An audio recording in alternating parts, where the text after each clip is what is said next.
إن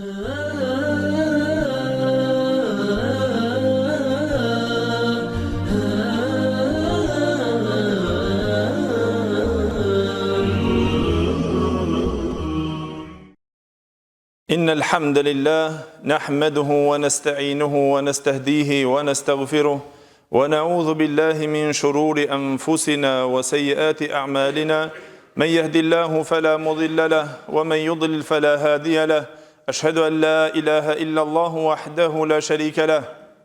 وأشهد أن محمدا عبده ورسوله يا أيها الذين آمنوا اتقوا الله حق تقاته ولا تموتن إلا وأنتم مسلمون يا أيها الناس اتقوا ربكم الذي خلقكم من نفس واحدة وخلق منها زوجها وبث منهما رجالا كثيرا ونساء واتقوا الله الذي تساءلون به والأرحام إن الله كان عليكم رقيبا يا أيها الذين آمنوا اتقوا الله وقولوا قولا سديدا يصلح لكم أعمالكم ويغفر لكم ذنوبكم ومن يطع الله ورسوله فقد فاز فوزا عظيما أما بعد فإن أصدق الحديث كتاب الله وخير الهدي هدي محمد صلى الله عليه وسلم وشر الأمور محدثاتها وكل محدثة بدعة وكل بدعة ضلالة وكل ضلالة في النار ثم أما بعد Gjithë falënderimet dhe lavdërimet I takojnë Allahut xhelle xhelaluhu, vetëm ata falënderojmë dhe vetëm prej Tij ndihmë dhe falje kërkojmë, kurse salavatet dhe selamet nga thellësia e zemrës tonë ja dërgojmë të dashurit ton Muhammedit sallallahu alaihi wasallam, familjes së Tij, shokëve të Tij dhe gjithë ata të cilët pasojnë rrugën e tyre me të mirë deri në ditën e gjykimit. Të dashur vëllezër musliman, Allahu xhelle xhelaluhu e dalloi llojin e njeriut si njeri nga shumë krijesa të tjera që e bëri që ai të dallon me mendjen dhe logjikën e shëndosh, me udhëzimin e tij, me karakterin e tij, me moralin e tij dhe me tiparet fisnike të tij, duke ja bërë të qartë atij se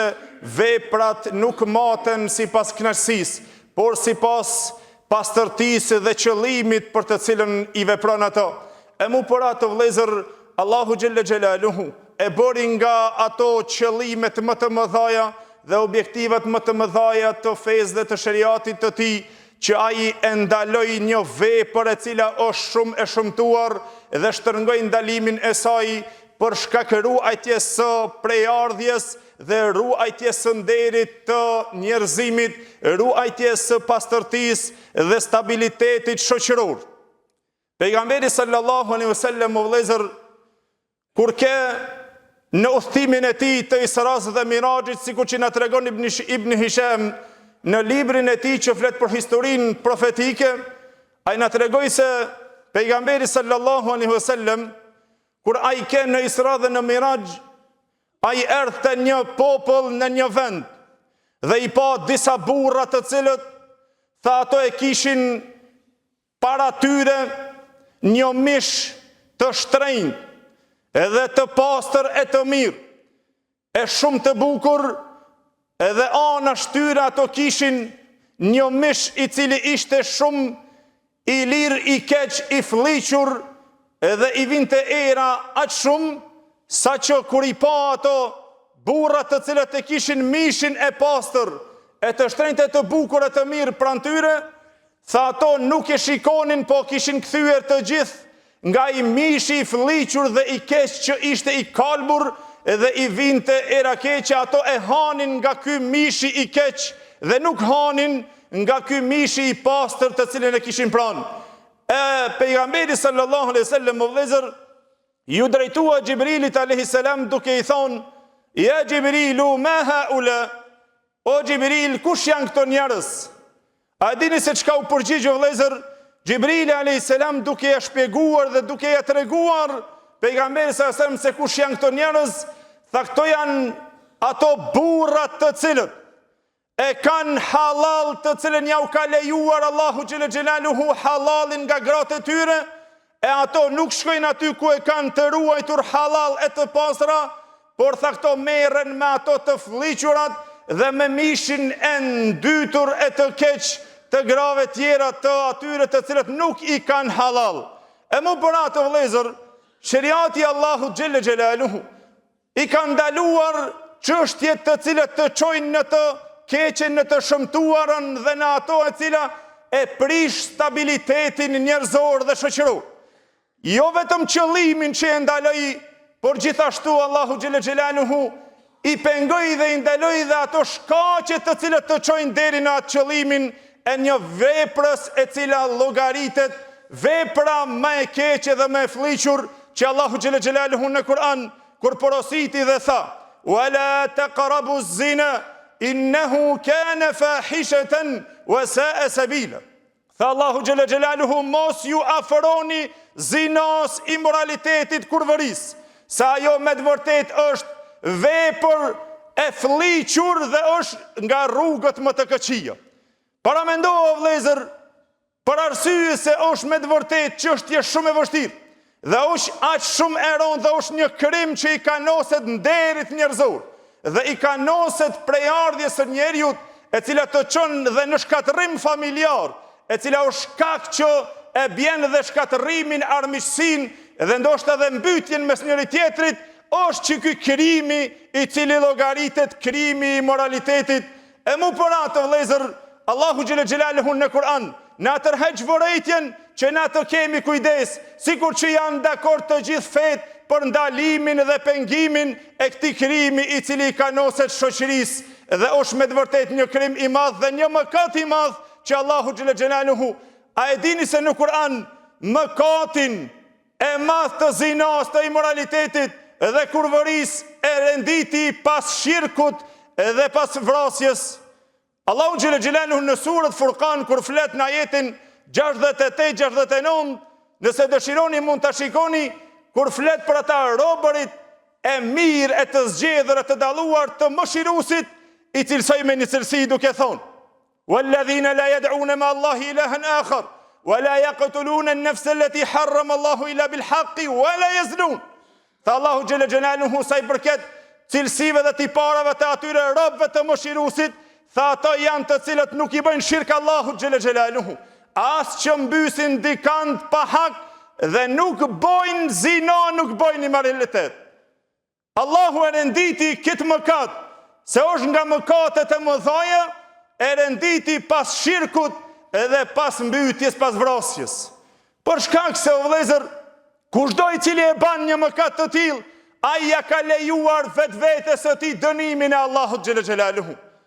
Transmeton Hakimin Mustadrekun e tij Imam Bejhaqiu, gjithashtu dhe Tabaraniu, nga Abdullah ibn Abbas radhiyallahu anhu, i cili tha se pejgamberi sallallahu alajhi wasallam ka thonë: "Idha dhahara az-zina war-riba fi qaryatin faqad ahallu bi anfusihim iqab Allah." Nëse shfaqet zinaja, imoraliteti dhe kamata në një fshat apo në një qytet, ato ja kanë lejuar vetvetes së tyre dënimin e Allahut xhelle xhelaluhu. Dhe se ky dënim në ditën e Kiametit, tha Allahu xhelle xhelaluhu, të shumë fishohet. Në ajetet të cilët Allahu xhelle xhelaluhu na ceku se meriton dënim, tha: "Wa man yaf'al dhalika yalqa athama." Kushdo i cili e bën një vepër të tillë, ai me të vërtetë se do të takon dënim te Allahut, yudha'af lahu al-'adhabu yawm al-qiyamah. I shumë fishohet dënimi në ditën e gjykimit dhe do të jenë ta përgjithmoni nënçmuar, përveç ata të cilët pendohen te Allahu xhelle xhelaluhu. Derisa o vëllezër, mëkat më i madh pas shirkut edhe vrasjes nuk ka, tha, se sa zinaja, imoralitet. Imam Ahmed ibn Hanbali rahimullah tha: "La a'lamu ba'da al-qatl dhanban a'zamu inda Allahi min az-zina." Nuk njoh, tha, nuk di mëkat më të madh te Allahu xhelle xhelaluhu pas vrasjes, tha, se sa zinaja, imoraliteti dhe kurvëria. Derisa transmeton Imam Buhariu dhe Muslim. A e dini se çka u përgjigj pejgamberi sallam kur e pyeti njërin nga sahabët e pejgamberit sallam cili është mëkati më i madh te Allahu xhelle xhelaluhu? Pejgamberi sallam u përgjigj kështu o vëllezër. Tha Abdullah ibn Mesudi e pyeta pejgamberin sallallahu alaihi wasallam: "O i dërguari i Allahut, cili është mëkati më i madh te Allahu xhelle xhelaluhu?" Tha: "Më tha ti bësh shirk Allahut, atij ai i cili të ka krijuar. Ti bësh shok Allahut, ti bësh shirk Allahut atë që të ka krijuar." E tha pastaj i cili është, tha, ta mbytësh fëmijën tanë nga friga fukarallëk. Tha pastaj i cila është o i dërguari i Allahut? Tha: "Entuzanie bi halilati jerik." Tha të bësh imoralitet, bësh zina me bashkëshorten apo gruan e këshijës. Mëkat të madh shumë e llogariti pejgamberi sallallahu alajhi wasallam, o vëllezër. Çështja e zinës e imoralitetit, një mëkat i shëmtuar dhe një vepër shumë e fllihur. Derisa pejgamberi Allahut, hadithin të cilën e transmeton Imam Buhariu dhe Muslimi nga Ubadet ibn Samit radiallahu anhu, i cili tha se kur na mori beslidhjen pejgamberi sallallahu alajhi wasallam, shokëve të tij u merrte beslidhjen, betimin, ama ibni besën që nuk do ta bëni kit. Tha i ceku pejgamberi sallallahu alajhi wasallam, ama ibni besën që nuk do të bëni shirk, nuk do të vjedhni dhe nuk do të bëni zinë. Edhe na ja dham besën pejgamberit sallallahu alaihi wasallam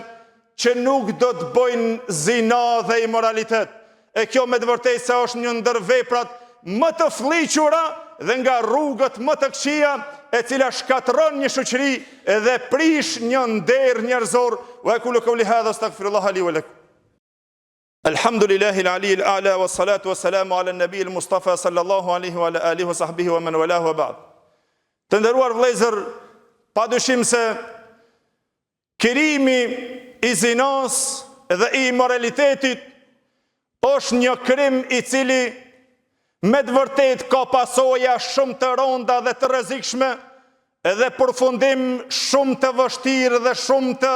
rrezikshëm dhe të rëndë. Derisa rreziku i saj është aq shumë sa që rrezikon dhe imanin dhe besimin e njeriu. Pejgamberi sallallahu alaihi wasallam në hadithin të cilin e transmeton Imam Buhariu dhe Muslimi nga Abu Huraira radiallahu anhu, tha pejgamberi sallallahu alaihi wasallam: la yazni zani hina yazni wa huwa mu'min. Nuk ban zina një zinaqar duke qenë ai që ban imoralitet dhe zina, e duke qenë besimtar me besimin e plot. Nuk mund që ai në momentin e zinos që ai ban zina, e ai të jetë me besimin e plot të tij, e duke qenë besimtar. Bile dhe ma rrezik, hadithin të cilin e transmeton Abu Davudi nga Abu Huraira radiallahu anhu, i cili tha se pejgamberi sallallahu alajhi wasallam ka thonë: idha zana ar-rajulu, nëse një burr, një njeri, shkon dhe e merr këtë vepër të fllihur për të bërë imoralitet dhe kurvëri, e ai tha i cili bën zina, kharaja al-imanu min indihi kana alayhi kadhull, i del imani atij dhe i ngritet si një hije për mi kokën e tij. Fa idhan qala raja ilayhi al-iman, kur të kryna e kur të shkepet nga jo vepër, tha atëherë i kthehet imani atij. E kush e merr këtë guxim që të rrezikon besimin e tij në këtë vepër e cila është fllihësi dhe është nga rrugët më të këqija, derisa pejgamberi sallallahu alaihi wasallam, o vëllezër, na tregon një hadith që transmeton Imam Buhariu nga Samrat ibn Jundub, një hadith i gjatë dhe i madh shumë, mirë po, pejgamberi sallallahu alaihi wasallam tregoi aty se Xhibrili dhe Mikaili erdhën dhe më morën. E morën pejgamberin sallallahu alaihi wasallam derisa hasën me një vend me një furrë, që në atë furrë thanë dëgjonim një përzirje e madhe dhe britma të mëdha, zëra të mëdhenj, e në to pa pejgamberi sallallahu alaihi wasallam tha: ishin burra dhe gra, lakuriq në to që ato brisnin. A thua çfarë vepre bën, apo çka ishin këto burra në atë furrë që ato dënonin, dhe çfarë dënimi ju vinte aty dhe kush ishin ato? Pasi që e pyeti pejgamberi sallallahu alaihi wasallam Xhibrilin, e shikojmë inshallah në khutben e ardhshme me lejen Allahu xhalla xhelaluhu. Wa aqulu qawli hadha astaghfirullaha li wa lakum wa aqimus salat.